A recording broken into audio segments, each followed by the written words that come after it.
تتسل عنها المرمى وكل الأركان. انتهت المعركة، انتهت الحكاية. തന്റെ ഫുട്ബോൾ കരിയറിലെ ഏറ്റവും മികച്ച ഗോൾ തിരഞ്ഞെടുത്ത് ഫുട്ബോൾ സൂപ്പർ താരം ലിയണൽ മെസ്സി 2009 യുവേഫ ചാമ്പ്യൻസ് ലീഗിൽ മാഞ്ചസ്റ്റർ യുണൈറ്റഡിനെതിരെ ചാമ്പ്യൻസ് ലീഗിന്റെ ഫൈനലിൽ നേടിയ ഹെഡർ ഗോളാണ് തന്റെ ഫുട്ബോൾ കരിയറിലെ ഏറ്റവും മികച്ച ഗോളായി ലിയണൽ മെസ്സി തിരഞ്ഞെടുത്തത്. سجل البارسا الضربة الثانية. ليونيل ميسي، ليونيل تشي جيفارا. شوف الكرة، شوف. 2008-9 യുവേഫ ചാമ്പ്യൻസ് ലീഗ് സീസണിൽ റോമിൽ വെച്ച് നടന്ന യുവേഫ ചാമ്പ്യൻസ് ലീഗ് ഫൈനലിൽ യുണൈറ്റഡിനെതിരെ ബാർസലോണ 2-0 വിജയം സ്വന്തമാക്കിയിരുന്നു. ഈ മത്സരത്തിൽ സാവിയുടെ പാസിൽ ലിയണൽ മെസ്സി ഒരു തകർപ്പൻ ഫ്ലൈ ഹെഡറിലൂടെ ഗോൾ കണ്ടെത്തുകയും ചെയ്തിരുന്നു.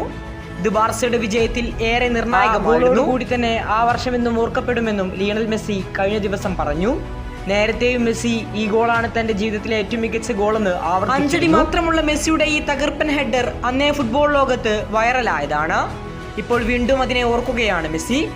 ആ 2008-9 സീസണിൽ 6 കിരീടങ്ങളാണ് പെപ്പ് ഗാർഡിയോളയ്ക്ക് കീഴിൽ ബാർസലോണ അന്ന് വാരിക്കൂട്ടിയത്. അതിൽ മറ്റൊരു മനോഹരമായ മുഹൂർത്തമായിരുന്നു യുണൈറ്റഡിനെതിരെ മെസ്സി നേടിയ ഈ ഹെഡർ ഗോൾ.